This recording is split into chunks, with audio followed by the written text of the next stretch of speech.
all, and welcome back to another thrilling episode of Adventuring Academy. This is our podcast, our video podcast, where we talk about all things gaming, talk about running games, playing games, and all things tabletop. It is my privilege and honor to kick the show back up into high gear here in the age of remote vodcasting with the one and only Freddie Wong. Thank you so much for coming, Freddie. Yeah, man. Thanks so much for having me. Good to see you again. We've crossed paths many times in this wild and crazy world of entertainment. So as always, good to see you again, man. We have crossed many paths, moving and shaking here in La La Land, here in Hollywood. You know, Freddie and I, it's a pleasure to be able to chat with you again. For those of you that are seeing Freddie here for the first time, you can find his work all over. One of the founders of Rocket Jump, creator of Video Game High School and Anime Crimes Division. Freddie is also a member of the actual play podcast Dungeons and Daddies, about a group of suburban dads who are flung into a world of fantasy and magic in their attempt to rescue their kids. Also featuring our mutual friend Matt Arnold, who we've worked with before in the past. Within Dungeons and Daddies, Freddie plays Glenn Close, a dad rock cover band member, aka the party bard. You gotta check out Dungeons and Daddies. It is an incredible, comedic, and also very heartfelt at times actual play. Freddie, thank you so much for coming on the show with us today. Absolutely. And also, again, for the folks at home, to be clear, this is not a BDSM podcast. The title would suggest that at first glance, but while not explicitly so, that's not the main focus of the show. God, I love the I know for sure that disclaimer is pro forma. Gotta pop that out. Yeah. You know, it's funny too, because at first it was in fact an honest, genuine disclaimer, because we were nobody. We were just starting out. We started at the beginning of 2019. So when you Googled it, you definitely got a very mixed range of results. Now, thankfully, there's enough, it's been around long enough that Googling it doesn't lead you directly to the dark adult corners of the internet, but... Oh, 100%. And you guys, also the fun part now is Dungeons and Daddies is, I see people talking about Dungeons and Daddies all over the internet. You guys have such an incredible show, huge fan base, and I have to wonder if that SEO is now perhaps fucking with people in the opposite way. Where there's people who are like, all right, looking for a ball gag online. Now, wait a minute. There's definitely someone who wanted to start a full-on honest-to-God kink podcast who are like, damn it. We got to come up with something else. Yeah, so apologies in advance to all those folks. So, Freddie, talk to me a little bit about your first experiences with tabletop. Yeah. Your first experience with tabletop, what led you to the hobby at first, and then sort of how that constellation gets us into Dungeons and Daddies. Yeah. So, I think in high school I had, there were several pockets of friends who were like D&D players. And I think that all of my experiences up until this podcast, so literally up until last year, has been the one where you go, you order pizza, you roll your characters, you spend 4 hours in a single room trying to figure out how to fight. The pizza arrives, it's late, and then you don't have any more sessions. That's it. And so you have one, you're a kind of one and done. You're all right, well, are we going to come next? No, next week? No. Is that just no, not anymore. So that's been my experience nonstop, through high school, through college. And by the way, not through any fault of my own, because a lot of the people who I played with, they ended up, being in part of these larger groups that have had longer campaigns and stuff like that. It's just the mixture of, as you get older, getting increasingly adults into a room together every week to play Dungeons and Dragons is a tough sell as time goes on, right? Yeah. I remember the first time I ever played D&D, it was at a friend's game, and I was like, oh, I'll roll a monk. And this was 3.5, so it was one of those things where later on I found out that oh yeah, you're gonna get your butthole handed to you as a monk without any weapons. I'm like, that's cool, kind of like a Bruce Lee thing. And then she died first encounter. I'm like, okay. Oh no. Okay. Oh, dude. 3.5 was brutal in terms of oh, you didn't make the secret optimal choice yep. that the books don't tell you to make? Well, you're dead. Why didn't you already know what the mandatory choices were? Yeah. The sort of 10-foot pole school of like very carefully and gingerly playing it through, you know. And the thing is, like, I've always kind of wanted to go, and I've always enjoyed the direction of taking a more humorous slant at whatever the game is, you know. And I think for the longest time that just wasn't.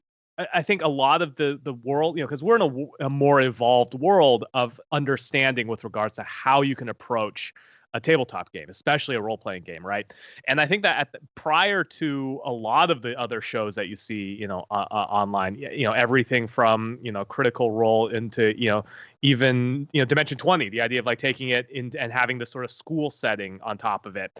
Prior to all of that, you were kind of held to this idea of like, it's a very Lord of the Rings thing. It's a very like dwarves and elves and all of that.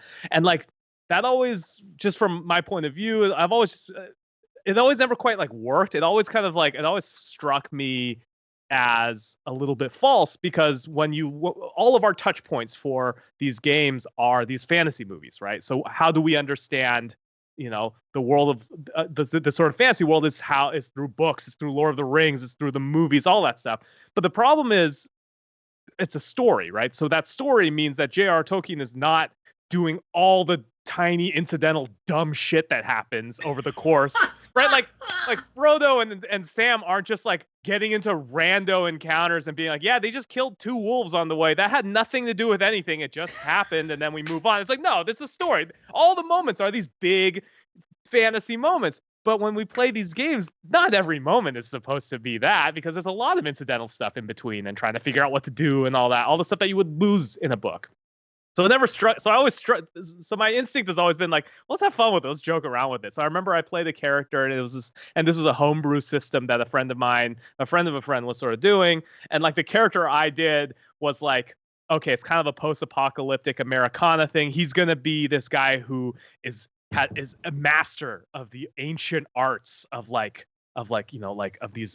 swords and like combat. And the reveal as time went on was that like, oh, what happened was he stumbled upon this dude's apartment who had a bunch of magazines, like self-defense magazines, and a bunch of Maul katanas. And he was like, these are the ancient arts, to be able to swing the nunchaku around, and this sword, the samurai. So of course he doesn't know it's, you know, like just a Maul, you know, made in China, like breaks in one hit sword, but he treats it as this like ancient weapon he's read about. And then the joke of it was that in the encounters, it would be like, yes, the sword is deadly, but I'm gonna roll every time in case it breaks, because it's just a shitty sword that was from a Maul of the 20th century. And it's like, nobody else thought it was funny, but I thought it was hilarious. I'm like, okay, all right, I guess we want to take it a little more seriously. So I think as time has gone on, that approach, sort of a more humorous approach, is sort of, I think, a lot more accepted. It's a lot more like, oh, okay, I get it. This is a different way of doing it. Whereas I think prior to a lot of the stuff recently, just taking the piss out of it, so to speak, and just trying to be a little just irreverent wasn't really a play style that you saw a lot of, or even knew was even an option that you could do, right? I think that's so well put, and it's something that I think a lot of DMs struggle with as they're getting started with their game, is this idea of, if you are being really precious with the tone of your setting, I think you miss what tabletop games are trying to do that, like you're saying, movies are not trying to do. Yeah, or even like what tabletop games, what the experience in its optimal form can be, right? Because you can have it be, you know, like a very serious Lord of the Rings adventure, right? And it absolutely can be that. But you have an option of, again, having this much more almost meta, almost like having fun with your friends, taking a little bit less seriously approach. That's an option that you can go down. And I think for the first time, it's like, okay, cool. This is a path that we can go down now. And it's one that I really like exploring, you know. And it's always interesting, because I had a friend of mine in school, and his antics on the sort of D&D sort of front were kind of legendary. He's just a wild, hilarious friend of mine. His name was Logan. And he would go into these campaigns with another friend of mine who took a lot of effort in terms of like making sure that the tone and the writing and the backstory and all this stuff was like really written out, would do maps, would just really put in the work as a DM. And everything that my friend Logan did was always mess with this. Like he had like the main big bad show up and confront the heroes in the dungeon and is going to like, lay out the whole plot for what will be, many sessions up ahead. And out of the blue, Logan's like, oh, I want to try and stab him through the door. And cause he didn't make the detail of like, oh yeah, you got your weapons taken away. And he managed to roll well enough that he's like, okay, well shit, I guess the guy dies. And they just was, well, I had all this planned, and I think that's sort of like, oh no, I had everything planned, but what happens now is can be the core and driver of a lot of fun in a tabletop setting that I think you have to embrace. You don't have to run away from it. 1,000,000%. I would also say too that something that I've been bringing up a lot as well is that having a work of storytelling, whether it's a tabletop game or a movie or a TV show or whatever, have a unified tone is not mandatory. One of the things I did recently was I watched, myself and my partner Izzy watched Casablanca again for the first time in a long time. And one of the things that's crazy about Casablanca when you go watch it, which is one of these like golden age of Hollywood epics, is that movie is literally every single genre. It is it's a romance. Yes. There are moments of intense farcical comedy. There's like almost like suspense and horror moments. There's deep drama. It moves around from thing to thing. I think it's very hard if you're going to think about how many hours you spend in a D&D podcast in the same world. Yeah. Versus what you spend in a movie. A movie can be grim and dark for 90 minutes because you're only in it for 90 minutes. Yes. Like occupying one tone for 150 hours sounds 150 hours. A D&D campaign can be like hundreds of hours. Yes. Yeah. That's a night. If you never have a moment of levity in hundreds of hours, good God, that sounds like a nightmare. Yeah, I mean, again, and like I said, like some people, right? Some people that's what they're going in for, and I dig it. But I think that you're spot on with that observation in that there's this, I think, this feeling, and I've run into this a lot in sort of my other other dealings being creative and trying to do entertainment stuff, where everyone is like so precious about tone, the idea of like, oh, the tonally it has to be because this feels tonally inconsistent or uneven or something, which I hate because like I think when I think about the movies that I love, I mean, like a great example for me of this is Parasite from last year, right? Which was a movie I adored. This is like on paper, you can read it as this movie of like, ooh, it's about class struggle and it's this kind of horror thing. But then you miss the fact that it is a hysterical movie. Like I have not seen a crowd laugh harder than like the almost farcical slow motion of him holding up, the napkin with blood on it. And he's kind of looking back at camera, like with this like very sad face. And then I think one of my favorite experiences in a theater of all time was that when you saw that, everyone's cracking up in the theater and then hard cuts to the next scene where it's like, oh, because of their actions, now they're going to be, letting go of this character, this housekeeper character. And the theater I was at, I was just like hearing it, the tone, the energy go from like, oh, that's hilarious. Like, oh no. That jump is so cool to me. And that's totally inconsistent. But I don't think that ruins that movie at all. I think that that's what makes it work so well, is having that variety and having that range. 100%. And I would say that like playing tabletop games is a great way, I think, for people that do traditional storytelling to realize how easy it is to switch those tones. Something that someone might say is tonally inconsistent, you go like, no, that's interesting. Like the scene you're describing is interesting. It's like, that's very cool. I think about like classic movies. There was an interview with Akira Kurosawa when he was talking about the order in which the samurai in Seven Samurai die, and he's like, the funny one has to die first, which means you need a funny one, like the one who's like, he's like, oh, like, and the main character even says like he was going to be the one that kept our spirits high when things got bad, and he was the first to go. And there's that moment where you go like, see, like playing with tone in that, like if you don't have a moment of levity, how does it feel truly horrific? Because it's almost like when you see movies that are like so tonally similar, it does become monotonous, the literal definition of monotone, right? So I think that's a very cool thing, and I especially because Dungeons and Daddies is obviously has a tremendous amount of comedy in it. Dimension 20 obviously has a lot of comedy in it as well, and I think that those moments are it's one of the most gratifying things in the world to go to these insane, absurd places, and then bring the stakes back. And, yes, 100%. And I think that and then in doing that, you let the hardcore, heartfelt moments hit harder. Because just by virtue of juxtaposition, it's like is how I think you can it hits in a way that I think is different, and it's something that's really gratifying to explore. That was one of the things that talking to Matt and Will, who are two other players on the show who I've written with and have done movie stuff with, was us talking about like how we think about story and how we approach story, and what we have kind of come to learn from doing this process of trying to like kind of group collaborate on it. And this sort of it's a very weird form that I think is its own art form in its own right that's really worth exploring. This idea of a chaotically driven, fundamentally improvisational, but at the same time adversarial. Like we kind of were joking that like if the joke of like if the way improv should be going is yes and, right? Everyone's like yes and, yes and. But the thing is like sometimes because you have your character and you have your sort of cards that you're playing, you can do no but in a way that is like that still functions. It doesn't grind the scene to a halt. It actually continues to further. So we joke sometimes that it's like adversarial improv in that there's a bit of a competitiveness and there's a bit of like being able to like try and dictate something, and you have to react to how other people are like, well, no, my character wouldn't do this. I'm doing this now. And it's not just, oh, you have to go with it. It's like, no, I have to respect that character's boundaries too. And those character decisions as well. There's still agency within it. It's kind of just a fun, it's just really interesting to be able to like play in that space. And I think the end result can be so unique compared to if you're trying to lay out everything for a character in a narrative. You're trying to lay it out in a more traditionally narrative way.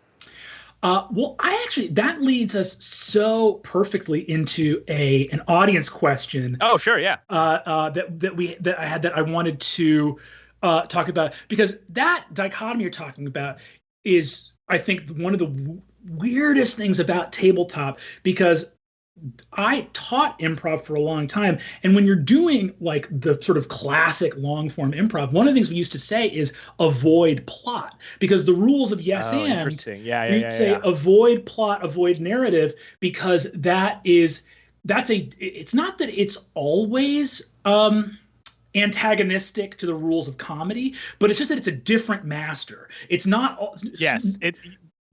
What it dictates may not necessarily go in a comedic direction, and that doesn't right. Yeah. I absolutely feel that. Yeah. 100%. So that thing of like serving comedy or game and serving the plot of the narrative. We have a great question. This is from Jem Jones. Thanks, Jem. Freddie, such a big fan from Story Break originally. So my question is, how does your screenwriting experience help or hinder you when role playing? Is it frustrating when the dice don't bend to your plot line? Do you try and save the cat? Yeah, so when I look at the sum total of everything that's happened in our game so far, and I think about the best moments from it, almost universally, those moments are when the role does not go how we hoped it would go. It's moments of chaos where it really turns itself on the head. And it's one of the interesting things about, I think, this tabletop thing, because it almost is unsatisfying from a screenwriting point of view. If, for example, there's a screenplay and you're like, oh yeah, then this chaotic thing happens and then all this happens, it can definitely feel like if it was written out, you'd be like, well, that's stupid. That just came out of nowhere. But because the handshake with both the audience and the plot is there's going to be a random number generator built into this, it almost becomes like, yeah, that's it feels a little more true to life in a weird way. It feels almost more like, yeah, sometimes weird stuff in life happens like that. And it doesn't fit into a nice narrative, like, and here's the theme and the arc of the character as explored in this plot by plot point. It's like, yeah, man, sometimes it's just out of nowhere this is going to happen. And it's like, now what? Now you got to deal with it. So it turns, I think, when the perspective, it turns it to a character moment to moment approach, which is how can this character react, or how can I playing this character react as honestly as I can from a moment-to-moment basis. And you have to kind of let go of looking more than maybe 2 steps ahead at any given point. That's been the biggest shift. It's been looking more at character motivation. It's been looking at character reaction and trying to understand how your character would play. And in the back of your head, like way more in the back of head than usual for us, is the idea of like, okay, plot-wise, it would be nice if even just like from a moment to moment basis, it would be nice if this episode ended here because that feels like a natural cliffhanger, right? Like that's the kind of stuff we're thinking about 4 levels deep. But Forefront now, when it works the best, is when you're thinking about like, okay, but right now there's something crazy is happening. How am I going to react to this? How am I going to approach this? And sometimes you do get to the plot point. Despite that, right? You meander your way through it and you do manage to hit it. And sometimes you don't. And you're in a totally different place. And it's trying to pull away from the judgment call of being like, oh, it has to go here for the plot. It's like, no. It has to go here for the character maybe, but don't worry so much about the plot. So it's been a bit of an adjustment for it. I fully feel that, and it can be very intense when you realize, the like you're saying, the addition of dice to these games. Like, why would someone come and watch a D&D actual play versus listening to some sort of like Fireside Theater? It looks like a radio storytelling podcast. Yeah, right? Or even an improv one, or it's even the same basic concept, but it's just doing improv, right? And I think part of it is what you are offering when you involve dice, or indeed any kind of non-human probability generator into your storytelling, is there is a thrill like there would be if you went, hey, one of the collaborators in this show has no regard for anything human at all. Yeah, exactly. It has no regard for what will be for your natural rhythms of storytelling. It has no regard for, and there is something about that is deeply exciting, where you go, it's like, oh, so one of the storytellers here is not human at all. It is a series of plastic polyhedrons. Yeah. This will take a shape that we cannot predict. And that's really gratifying. And there are moments like that it creates 2 kinds of circumstances. One, where you get to see brilliant improvisational human restoration of narrative, where the dice throw everything off the rails and you watch a moment of human brilliance as they move the story in a new direction. And they do give you that, like, I guess in music it would be like that like completion of the melody. They give you that some unexpected note that gets you back into a fulfilling story, or the moments where things totally derail. And, I think in a similar way to when storytellers have come along and broken from tradition or trope and give you something really new. One of the things I find that really heightens more than anything else is suspense. Like, because when you watch a movie, it's like, look, it's like, unless I'm hearing about it from like friends being like, oh, this movie has a crazy ending, it's like, I know what's going to happen. Like, I'm also at the point where I don't care about spoilers about movies anymore, because I'm like, yeah, I get it. I know they're going to win. The main characters are going to win. It's a question. What's interesting is how they get there, but it's like, yes, they're going to save the world in the end. That's not a surprise to me. There's no suspense there. In that way, the suspense is generated in, via other means. But in this one, there's in a tabletop setting, it's like, oh, here comes the last hit. It's like, no, they can miss this jump. Straight up, they could just miss this jump over the chasm. So then you actually feel that pins and needles in your dice roll. We did a little mini series in the Call of Cthulhu system with, sort of the relatives of our characters, the grandparents of our characters, set in the 20s. We called At the Mountains of Dadness. And the Call of Cthulhu system has this whole like, it's a different system. It was a lot of fun to play in. But the whole campaign, we literally went out. We went to last year. We went to Lake Arrowhead. We got a little Airbnb so we could all record in one place. We spent a whole weekend on this dang thing. It came down to like 2 dice rolls, and like when we were recording it, every single person was so tense on this. Like couldn't even sit still. Like I remember I was just like, I don't know what we're good. Like it was even the point where like we don't know what is going to happen here if these dice rolls don't turn out well. Because if they don't turn out well, what was all of this for? This is going to be we were terrified about this. And it was a terror, like, in a way that I've never felt watching a movie. You know what I mean? And I think it translates to in the final product. It's like, yeah, there's a very real chance that these do not happen the way you hope. And just like literal fingernail biting, like that's so cool. That's so crazy that this stupid little plastic dice made me feel like this. Well, that's a very fun thing too, because I'd love to talk about. I think one of the things that like Dungeons and Daddies and Dimension 20 definitely have in common is a focus on, again, like player dynamics, comedy, storytelling, stuff like that. Yeah. But I think sometimes I will see people sort of talk about the show and be like, oh, Brennan is very like hand wavy with the rules, or like rule of cool and stuff light. like that. Yeah. Rule light. And it's very interesting because I will often go like, listen, I'm certainly not a hard ass. I will like wave something, but I never want to disrespect the degree to which the dice or the system are making this different than a pure improvisational storytelling podcast. Yeah. What was like when Dungeons and Daddies first started? What was your like relationship to the rules and mechanics of the game, and especially as the podcast evolved? So the way all of this started was Anthony, our DM, Anthony Birch, who's writer on Borderlands, who's done a bunch of comic stuff. He's sort of just all over in terms of the comedy writing sort of side of things. He and I were in a rental car on Father's Day. And we were just kicking around ideas because it came from the observation that we're like, oh yeah, you know what's funny? Like dad archetypes match up with fantasy archetypes. That was it. It was like, oh yeah, Bard is like a guy with a cover band, and like, oh, a barbarian is like those super aggro like coach dads that you see yelling at their kids at the soccer game. Like yeah. And then the other one was like, oh yeah, and then like Birkenstock hippie, like, you know, hippie dads. Me being from Seattle, I had my fair share of those in terms of my friends' parents. Like yeah, it's like a druid basically, right? You like hikes. You like communing with nature, like that's a druid. That's druid ass like approach to life, you know.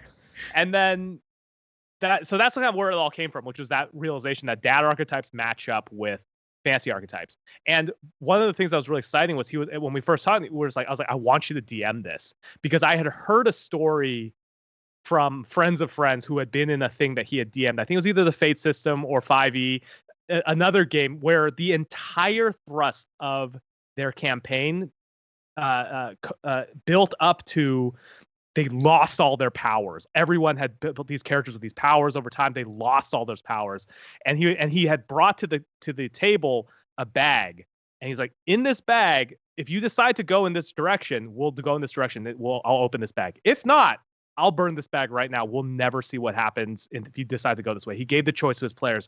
And, you know, of course, kind of knowing that's like, if you give someone a bag saying there's something in here that you'll never see if you don't go this way, they're going to go in that direction. And what happened was, he built this plot around like they needed to like reclaim this orb and all this stuff. But what he was doing was he was laying in the entire groundwork he was laying in the plot of Space Jam. So they lost their powers to the Monstars, these alien race. So they needed to play basketball to get their powers back. And inside this bag was like jerseys that he had made, like that looked like the ones from the movie.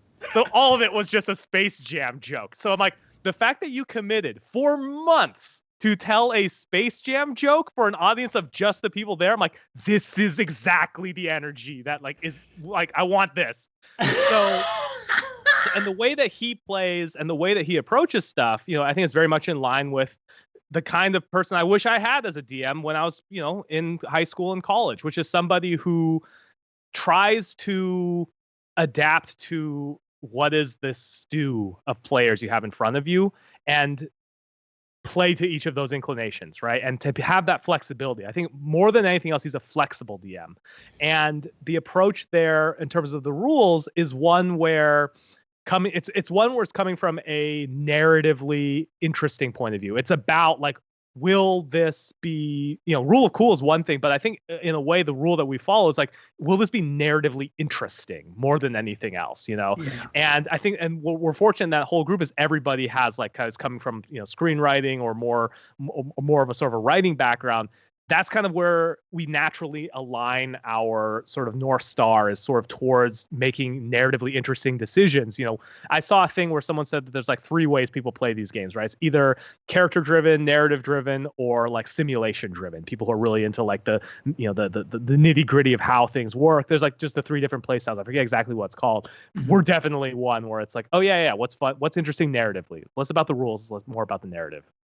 Well, there's something really interesting that I wanted to holler at you about specifically, which is that it's a wonderful thing because obviously Dungeons and Daddies is such a brilliant high concept. It's like, oh, suburban dads get sucked into a fantasy world. But even the first time I came across Dungeons and Daddies, like back with I think like a little while ago, the first time we like worked together, I was like, okay, yes, very funny. Also, notice the hook for the adventure in there. Like, these dads are going to get their kids. And that's something that I wish more DMs would do when they're designing their initial adventures, is think, what is motivating your adventurers to go on this adventure? Like, it's not surprising to me that y'all are a group of screenwriters that have this narrative thing, because even within the comedy, you guys like never have to wonder, wait a minute, why the hell are we going to this dungeon? Yeah. Like, and you know, and by the way, that puts in, it's interesting now because, you know, we're now a year and a half and change in. It's like that puts definitely a endpoint, and that's where we're starting to march our way towards this stated goal at the beginning, which is terrifying. But I think if you're not terrified in a narrative as you go through it, you're too comfortable. You got to be more scared of what's going to come because you don't know what's happening, right? I think just as a philosophy. And part of that too also came from just the understanding that, I mean, again, having done, starting on YouTube in 2010, having done a bunch of, you know, just a bunch of online stuff and being really thick into it, the understanding that like it is very hard, and it's only getting harder for anybody to pay attention to you online, period. Like it's difficult. And you need to build in a pitch of whatever it is you're doing that will get someone to get over that apathy of like, I don't want to watch something else. I already got the people I watch on YouTube who like, what do I care about this? I don't care about this. Right.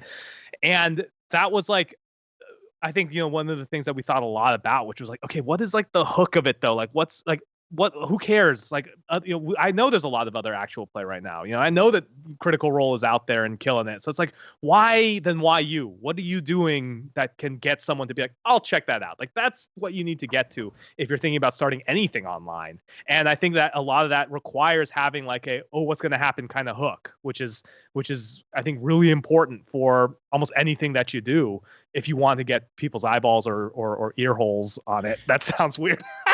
Yeah, listen, Freddie, you gotta get their ear holes, baby. Them ear holes, them caverns, you gotta get them on there. Hey, you know? Baby, it's all about balls and holes, talking balls eyes and, holes, and ears. Baby. Eyes and ears, you know what it is. That's the name of our SEO book. Like, how to be successful online. Balls and holes. If that's not the name of this episode, something truly terrible has happened.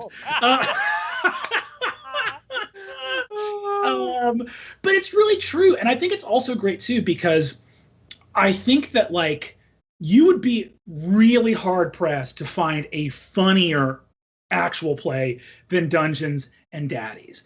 Thank you. I appreciate that. Truly. Coming from a comedic genius on the internet. I very much appreciate that, man. No, seriously. Very, very kind. But within that, it's one of those things where like I will point out, I'll be like, look at this thing that is incredibly funny people doing a high comedic concept. And what I would say is, when I hear people starting a game and going like, oh, we're not going to take it seriously, there's something that I go, good, but also it can raise a red flag, because there's a difference between something that is going to have a tremendous sense of humor and go forward with a lot of grace, and something that is what you might call fuck around, right? Yeah. Where there's maybe not a plot, there's not a reason to be doing what you're doing. And so to me, Dungeons and Daddies is like the best of both worlds, where it's like, no, this is inherently comedic. And also the stakes are present from the word go. And the narrative is, there is no choice but for it to move forward. Like, the stakes are clear, the objective is clear, we're moving forward, and then we are like goofing off and having the best possible time, and looking at those two things moving hand in hand together. Versus someone being like, okay, we're playing D&D, it's a goofy game, and you're starting from the word go, there's no plot hook, there's no adventure, we're just here to do bits. And, you know, it's like you need those two things hand in hand. You need plot and narrative and a desire to have fun and not take yourself seriously. And I think both of those things push the ball forward. And you can, and like, by the way, it's like one of the things where it's like, you can get away with not having. It's just about how easy you want to make it for yourself, right? Because it's like you can do just comedy and goof around. You need to be at the top tier of funny in order for it to really play, right? Like if you're not the funniest one that someone's heard, they're gonna bounce off of you. Whereas if you have like plot and you're maybe not the funniest thing you've ever heard, but the plot can also pull some weight too and pull you along too, right? Or the other way around, if there's no levity on it, but the plot is so engrossing, you have to find out what's going on. That's the real page turner sort of thing. Then that works too. But again, why not make it a little easier for yourself? It's already life's hard enough. Truly. I wanted to jump into another question, get some more questions out here. This one's from either Kos or Chaos. It's K-O-S. Thanks, Chaos. Freddie, you've talked about sound design on D&Dads before, but your sound design takes place after the game has been played and recorded. Yes. For both Brennan and Freddie, what principles are different between sound design for a non-player audience and live sound design for players at the table? Interesting. So this is sort of like a lot of DMs out there that are running their home games will use services like Sirenscape or for me, I'll just use like a mix of like YouTube or Spotify or what. There's a million great ambient tracks for sound design at the table. For Dungeons and Daddies, all of your stuff's probably the same we do for Dimension 20, which is being designed in post to create that kind of sound experience. What is that process like going into the podcast and designing that kind of soundscape? So that was something before we embarked on this journey, I took a like month-long period where I listened to basically every actual play I could get my hands on, just like as many weird BBC audio dramas as I could possibly find, just to kind of understand what plays in this world. And the conclusion that I came to was when I look at sound design in this purpose, there's a range that you can do, right? You can go all the way where every bit is sound designed, what it would sound like in the world. They walk into a tavern, you hear the tavern and it's playing underneath the whole time. You're hearing music, you're hearing all this stuff. Or you can go none at all, right? So like Adventure Zone is an example of almost a none at all sound design. Later on, they start to do Griffins start to get into more music cues and stuff like that. But for the most part, like they're not doing ambience, they're not doing like all the sort of stuff that you sort of sometimes see. And I realized it's like, okay, Adventure Zone absolutely works without any sound design, just a music cue to get you from point A to point B here and there. It's like that's it, and it plays and it sings. It's great. So I'm like, okay, so right away, it's not necessary. It's any sound that you add is a choice. It's absolutely not necessary for it to work. And then one of the other things I realized in some of these actual plays, you would hear something and the characters would then go on to elaborate and describe a scene, and it wouldn't quite match what you were hearing in your head. And that felt like a jarring point for me, where it's like they'll describe something about like, oh yeah, and so and someone's doing this, and you hear this, but then the soundtrack isn't that. So then there was a little bit of a disconnect there too. So for me, the purpose of the sound design is sort of very clearly to do a few things. One is to get you into a general sense of the space that a scene is taking place in. And then usually when we start it, we pull it out after a certain point. We don't keep it consistent underneath, because a lot of the difficulty is how whenever someone describes something or something changes or a tone shifts, now you have to keep up with it if you're going to do it at all, right? If you go in a little bit and you stick around, you have to keep up. If they instigate a fight in the bar, now the ambience needs to be more intense and rowdy and needs to match up to it. And you're building a lot of work for yourself in that front. And you can allow a lot of that stuff to just be theater of the mind for the audience side. The other end of it is also the difficulty of the fact that you're an audio only medium, you're describing what's going on. The question is always like, when does a sword hit happen? If someone says he punches him, when does that punch sound effect happen? Does it say when at the word P of punch? Or is it, I've lined up for a punch, okay, roll for it, they roll for it, and it hits. Now that's when the sound effect happens, right? It's like, there's such a huge window. So hard sound effects, oftentimes when I think about that, it's either for effect, like a specific effect, or for comedic effect. Like one of the running jokes in it is that every time somebody says we do a Predator high five, I have the most over the top like whoosh, like sound of like a Predator high five thing that just goes, even to the point where I need to turn it down because some people are like, that was a jump scare for me. But like that's just the dumb running joke where it's like, because that's not something you're rolling for. It's like they Predator high five. So every time a Predator high five happens, you're gonna hear that sound, right? But just dumb, right? So it's like humor, comedic effect. But I think that like when it comes to also just like, at a table, ambience and tone and like mood is what you're going for. And you get the same things. And I think it's the same principle when you do it in a design sense, but you also need to make sure that it's not going to conflict with how the scene evolves as it goes.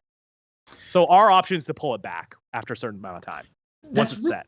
I think that's really interesting too, in terms of like that, because the way you frame that up of like, here's a thing where the rewards for it are limited and the risks are quite high, right? Because it's like, okay, a lot of actual plays don't have this kind of heavy sound design at all, and all you do by trying to include it is create these moments where what you're doing internally can throw somebody off of what they were kind of imagining in their head.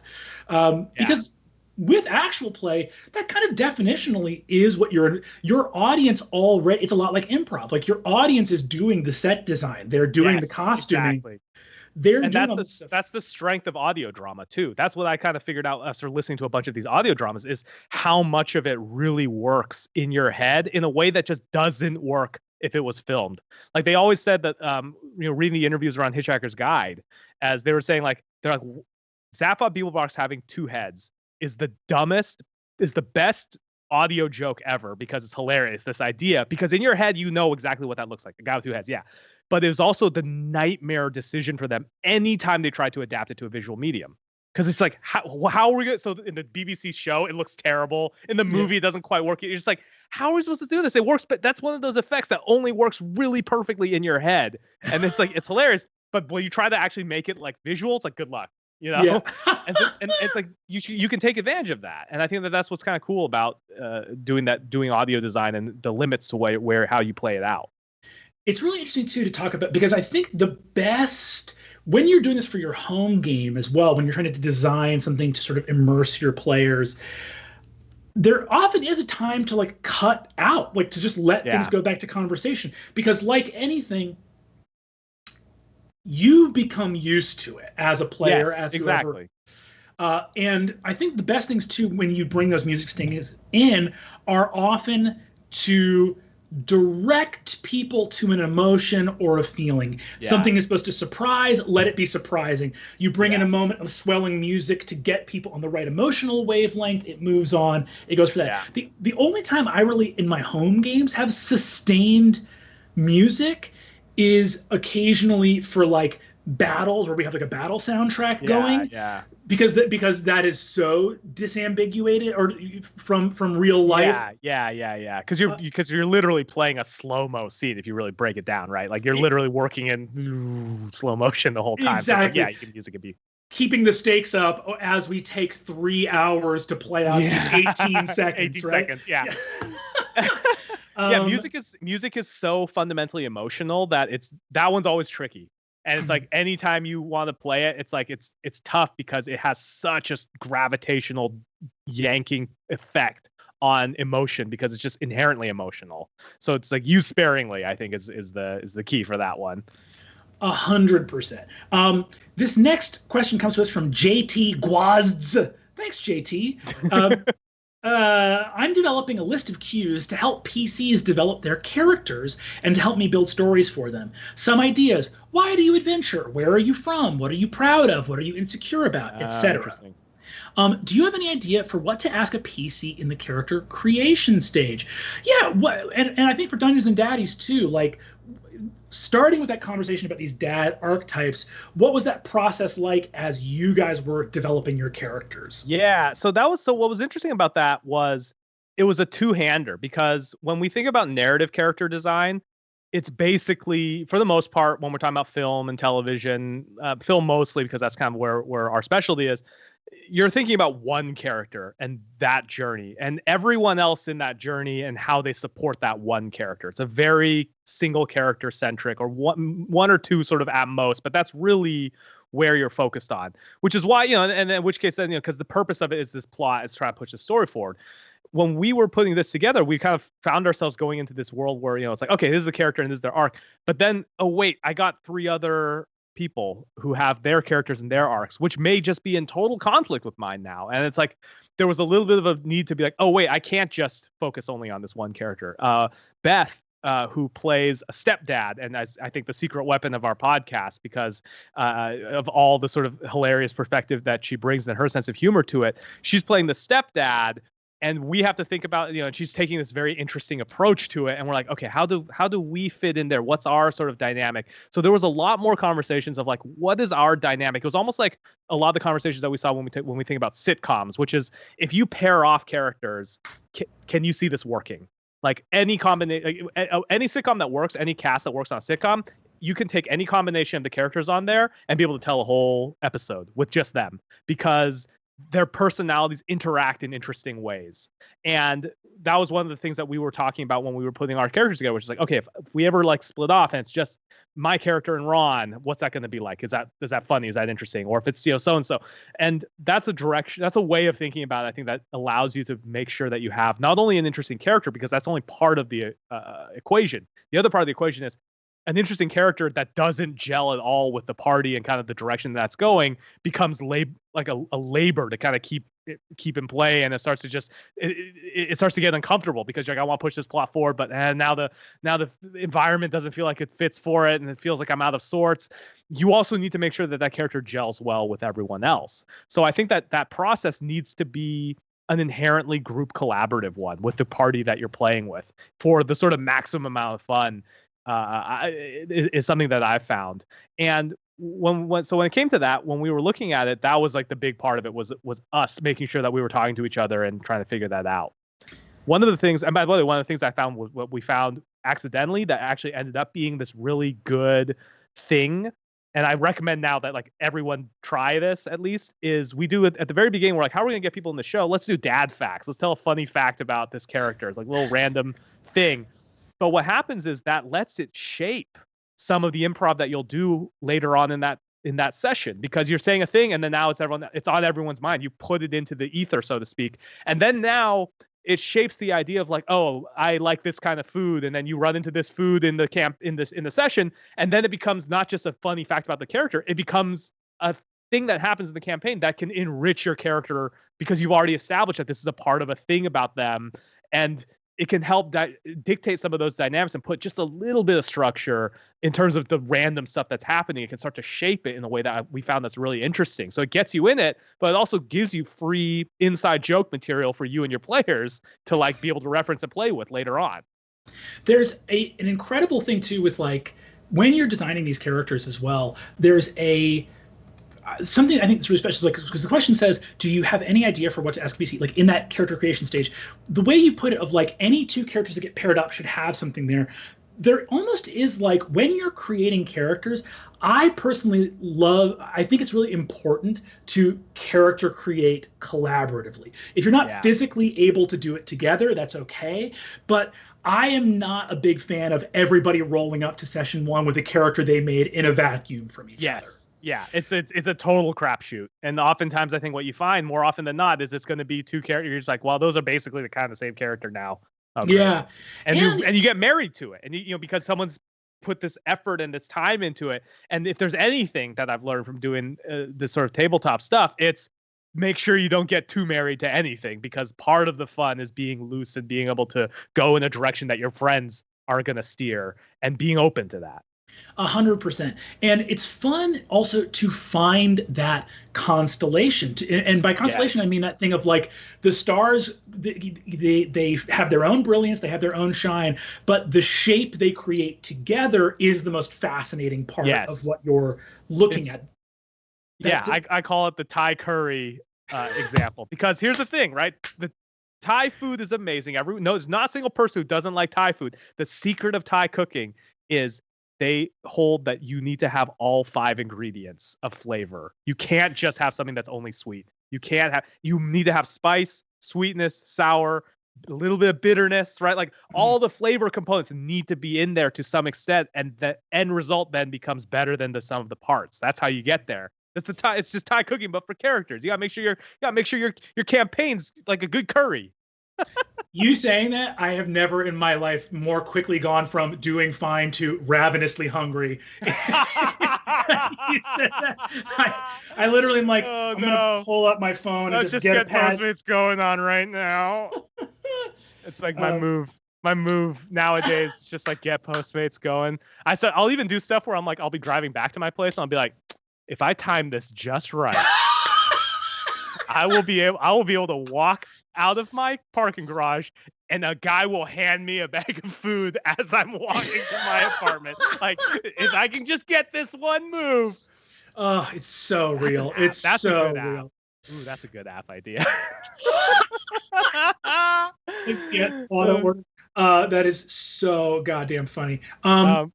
And so, by the way, we have a video that the Rocket Jump Film School did that we made like 5 years ago. That's talking about screenwriting called Character Trees. So if you just look up Rocket Jump Film School Character Trees, Will and Matt, who again are players on the show, walk you through kind of our process, a process for creating a character that we found to be pretty good as a way of like as a starting point of how to think about how to craft a 3-dimensional character.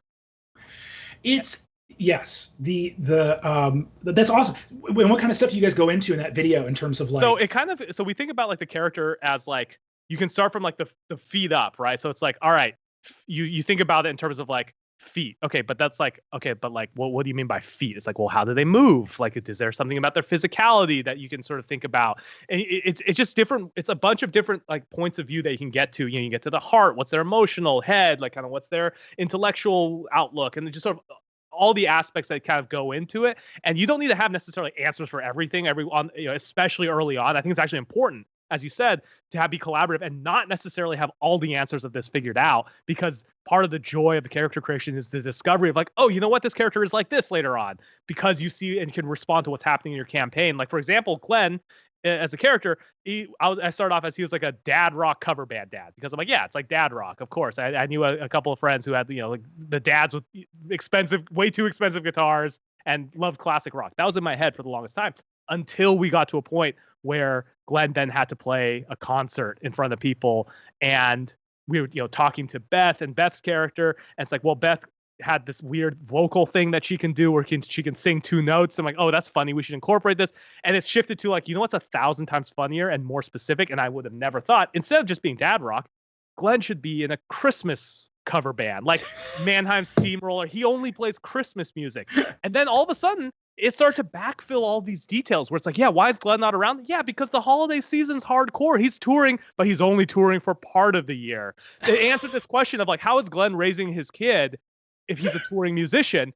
You're like, yeah, I don't know what the answer to that is. It suddenly made sense afterwards, after the fact, to be like, oh yeah, he's gone, but he's only gone for the holiday season, and that there's an arrangement there. But the rest of the year he's around, right? Like, you have to be open to that, and I think that allows for this such a specificity and uniqueness to your character that you can't necessarily, you can get there, but it's just harder to get to if you're just on your own staring at a Google Doc trying to be like, what does my character mean, and how do they think about everything, I think that's a really great point. And I'll sort of like bang my little drum that I bang on the podcast all the time, which is to remind people like, and I'm very guilty of this as well. I got invited to join a campaign. As our viewers know, I constantly complain that I very rarely get to play, and I'm making a yeah. low-level character, and I have a hard time because anytime I get to make a character, the numbers, I get deep in the crunch, and I go like, ooh, if I could get that feat and this thing and that thing, and then I had to remember, because I was like munchkining out super hard over what the abilities and proficiencies and bonuses would be, and then I remembered like, this is a character who, within the world the DM is creating, is at the beginning of their story. Right. And there's, I think, a tendency we have when we're like making an epic hero. Don't make the 20th level version of your character. Yes, yeah. Like, make a character at the beginning of their journey. And that can be really challenging because I think there's a big desire within D&D for escapism and making your super badass. But the part of the fun of D&D is getting to become a badass, which will be more gratifying if you didn't start that way. Yeah, Aragorn starts off not as the king of men. He starts off as just a loser in a bar. Like, he starts off as kind of like a hobo, pretty much. Like, exactly, right? He's kind of a shifty loser in a bar. Yeah, and that's part of the fun. And if you look at like the journey of the hobbits that they have on that thing, it's like the Merry and Pippin are like, a foot and a half taller because of the Ent trot by the time they get back, but they don't start that way. You want exactly. It's like that thing of especially if you're starting at lower level, I think one of the best things you can do is create a character that has a kinetic or that has like a potential energy rather than kinetic energy. That is, they're coiled up, they're ready to, they're going to start going. Because when you have that character that is like in motion as the campaign begins, you give yourself a reason to adventure in the first place. Because if you make a character that is too finished, the question becomes like, well, why are they going to this old tomb? Why are they? They care. They're already the greatest swordsman in the world. Like, was he wasting his time doing that for? Exactly. Yeah. Signing autographs. You'd be selling sword merch. I think, yeah, the best thing you can ask for your PCs, if you are, first of all, I think as a DM, it is okay to tell your players like, hey, I'm going to help guide character creation a little bit, right? And then to go in and set those things up and be like, okay, what does your character not have? Or what is a want or a need, kind of in classic screenwriting terms, that is propelling them forward? Making a character that is unfinished at the beginning of their story and has some emotional, spiritual, deep character-based thing they are trying to address that is propelling them forward is, like if we met in The Princess Bride, if we met Inigo Montoya and he was like, I actually got revenge for my dad, so I'm super good. Like, yeah, exactly. Like, no, you want them to have that thing that is propelling them forward. And also be open to maybe having that change, or maybe not even knowing it totally sketched out, right? It could be vague. It's okay to be vague at the beginning with some of this stuff, because but as long as you're open to letting your other players kind of help shape that as well. I think that's also locked up in like, I don't know what the exact like goal is. It revenge? Is it this? It's like, it could be like, yeah, he felt wrong about it. It could be revenge, but maybe changes. Who knows? That's actually a great thing too, because I think that like you're saying, sometimes a vague desire is even more helpful because it allows you to throw your lot in with the other PCs. Yes, and also, I think if you look at like, there's also something a lot more human about a vague desire. Yeah, exactly. I mean, like how many? We're in LA. The amount of people I know whose plan was literally get to LA and then step 2, I don't know. Truly. Yeah. If you ever met someone who you're like, what are you up to these days? And they were like, I'm trying to get vengeance for my dead father. You'd be like, whoa, that's way more specific than I thought you were going to go with. Like, most people do have that kind of a little bit less of an intense, and again, a more like all-purpose desire. Like, I want to be great at this craft that you're making your wizard character. Yeah. It's like, man, I want to be a great wizard of the age. And sometimes those not more vague, all-encompassing goals are helpful, because then it's like, hey, the DM throws this plot hook about like this like crazy tomb somewhere, and you go, oh, there will probably be scrolls that none of my wizard buddies have. And you get to helpfully kind of like, the best thing for a PC to do is to like write their own little plot hook to attach to the bigger plot hook. Exactly. And then what's cool about that is then what's fun is if you start to think about, get out of your own shoes a little bit and then be like, okay, I definitely want to get the scrolls in this tomb. Ooh, but I'm going to prioritize that over almost anything else now. So now I might be doing stuff where my friends are like, what are you doing? Why are you doing this? And they can discover, you're like, oh, I'm obsessed with these scrolls. I've heard about these scrolls. And now now I'm not necessarily abandoning my party, but now my dynamic in my party is different now. And that evolves that gameplay, and that it gives people stuff to react to and play against. Absolutely. I think we have time for maybe one more question. Okay. This one's from L. Thanks, L. As a DM, how do you get new players to feel more comfortable at the table? For example, role-playing or interacting with their party members if they've expressed that's something they want to do. By the way, I love y'all. Well, love you too, L. So that's a fun thing. When you guys first were starting with Dungeons and Daddies, like, I think that you, Freddie, specifically have shared an experience that is really relatable to a lot of people, which is the having an interest in the game that stops and starts a lot. I know a lot of people who've had that experience because, again, it's like finding that chemistry for that long running group is rare. And there's a million things that life will throw at you to get you to prioritize something over a weekly game, a bi-weekly game, a monthly game. Yes. So how many people, when you guys were starting Dungeons and Daddies, hadn't had necessarily like long time regular playing experience? Basically 3 out of 4 of us. So there's 5 of us on there. Anthony has done his fair share of DMing. Will has played in larger campaigns, and he was basically the only one with that experience. Matt, hilariously, his only experience of D&D was his brother would occasionally let him play, but they were playing like early, so his brother would let him play a cat. And then they would basically just send the cat in. The cat would die pretty quickly, and then he'd be like not allowed to play anymore. So it's his way of brother like kind of allowing him to play, but then being like, all right, get out of here. Me and my friends are playing D&D. So his only experience was playing disposable animals.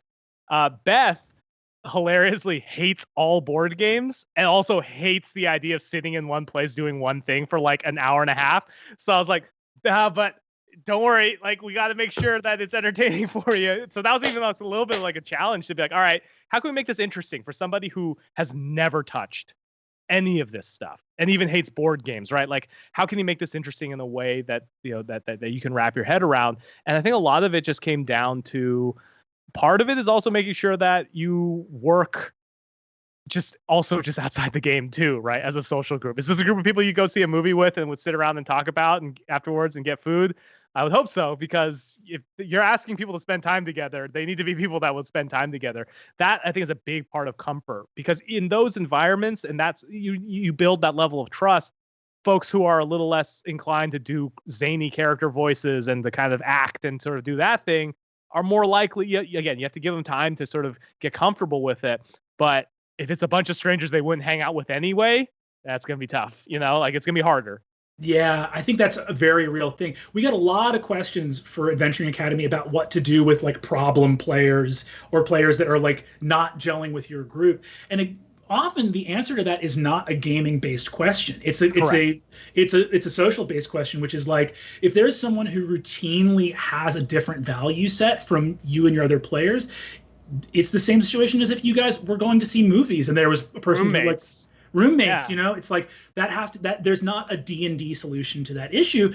And it doesn't mean that you have to despise that person, but as in everything in life, you're allowed to say like, hey, it seems that we're at cross purposes here. Like maybe we should amicably part ways, because it doesn't seem like you're necessarily, that we don't have the same goals here. Yeah. And I think, and it's always hilarious to me, because it's like that advice often is difficult to follow, because it's like, you're telling me that we gotta break up with this dude. I don't even want to call Domino's in case a human being answers the phone. You think I'm equipped to deal with that level of human confrontation? I'm using an app to get pizza. I mean, look, it's a raw conversation for sure. It is. It's tough to be like broken up with over here, especially because I think the absurdity of fantasy realms comes in, because then you have to have that weird thing. Like, oh, word, I'm not good enough for the. And especially, I'm not good enough to find the cloak of whatever, huh? Okay, whatever. And especially with those weird things. I remember one time being in a group and having a very heartfelt conversation, because myself and a member of the party were, just to be clear, breaking up in real life. And we had this moment, this very tense, somber moment. There was a lot of feelings being felt. And we looked at each other, and then we were both like, honestly, it's not fair to, so-and-so hero of the realm to be affected by our real life. And it's like, yeah, she has worked too hard as a hero of the realm and come too far. And we both had this moment where we both felt bad about this fictional character's journey being impacted by just our incompatibility. We're still friends to this day, but it was hilarious. Totally not fair to this fictional person for any of our shit. Like, very much like, this is raw. There are some feelings we're going to work through, but I will see you Thursday. Are you still getting pizza? Exactly. But I think that's a life skill at the end of the day. It's a life skill to be able to not just It's a hard one to get. It's an uncomfortable one to acquire, but I think it's a valuable one. Because I think if you live your whole life trying to avoid discomfort, I think part of the bargain, part of the deal of society, of human beings working together on any level, is there is going to be discomfort there to some extent. Mm-hmm. And we all have to figure out how to navigate that. And I think the way to navigate that is not to run away from it. You have to kind of throw yourself into it and allow yourself to feel that, and not be and I think that's a healthy thing. I think so too. And I think at the heart of this question, there is this thing of like, we can hold two things to be true at the same time, which is number one, if your group doesn't want to, do voices or bits like you hear on Dungeons and Daddies or you see on Dimension 20, you are allowed to have whatever play style is comfortable to your group. And then on the other side of that also is growth, which is a positive in our human lives, often is accompanied by discomfort. So there's this weird thing where every single person in their life has to balance these two things of like, yes, I want to grow. That's going to mean discomfort from time to time. Also, there are lots of forms of discomfort that I don't need to necessarily engage in all the time either, right? That's tough. And by the way, that's tough too, because everything, like I said, you can get pizza on an app. There's so much. Like, I can listen to any album right now. I have this thing called Spotify. I can listen to literally any music from any point, anywhere. So there's so much of our lives are designed to keep us there and keep us away from discomfort, right? Like, you could argue, having played around in this world too, it's like the YouTube algorithm is about feeding you things that you agree with, that fits your worldview. Our whole lives are like that. So it almost becomes even harder to find places of like discomfort. And also moments of discomfort feel so much more intense now when everything else can be so on demand too. I don't know. There's a lot to think about. In the world of and sometimes, you know what? Sometimes you gotta let chaos rule. Sometimes you gotta let roll the dice decide what happens. Hell you gotta just go with it. And I think that's something you can do too as a group, is be like, if your group is having a hard time getting into character, speaking in character voice, I think what you have to say is like, okay, we are struggling with this. Is this because this doesn't align with our values, or is this because there is a discomfort barrier, but we do want to get on the other side? Yeah. And I think that for every individual and for every group, that's a discussion. And I think that there is such a thing as a group accountability of like, hey, we've all agreed that even though we get embarrassed or we find it silly, we want to start getting more into character. And then it's okay to hold people accountable to overcome their discomfort, where it's like, you go like, okay, as a dungeon master, I'm holding myself accountable. I am going to do a character voice for this NPC tonight. Yeah. And then you can ask for your PCs like, hey guys, I'm going to try doing this character voice tonight. I'm feeling self-conscious about it. Please don't roast me. And then I think you can ask for that kind of support as you deal with that together. Because I think, if that is something that you value, you actually can push through that discomfort to a certain degree and suddenly grow, and it'll click and you'll find something. But like with everybody, every single individual and therefore group has to have that running dialogue for themselves of how much of this discomfort is beneficial growth and how much is just a hassle that I don't want to deal with. Yeah. And by the way, there's no right answer or wrong answer to that too. And you can always find life isn't just binary. This is good. This is bad. This is how it should be done. This is how it shouldn't be done. You might be like, all right, no one wants to do character voices. All right, we won't do that. But here we found something else that's an interesting way of approaching it, and that might be its reward in its own right too. And that could be just as cool. And you just gotta be open to it. That's all. Hell yeah. I love that. This feels like a very touching question to go out on. I love that answer. Guys, this has been Adventuring Academy. Huge thanks to my guest, Freddie Wong. Thank you so much for coming by. Thank you for having me on. It's been a pleasure. I've always wanted to just chat. I've always enjoyed our chats. But I do, listen, I would love to do anything. I love you creatively. I think you're fantastic. I think you are It's been fantastic. a pleasure. Would love to throw down and roll some D20 sometime as well. Let's chuck some polyhedrons, bro. Dude, I want to check. And again, remember, folks, it's all about holes and balls. And holes and balls. Think about it. Think about it. I guarantee Freddie and I are about to say goodbye and immediately both order Thai food. I already know what I'm going to get. Got my phone right here. Yep. Thank you so much for tuning in. This has been Adventuring Academy. We'll see you guys next time. Later.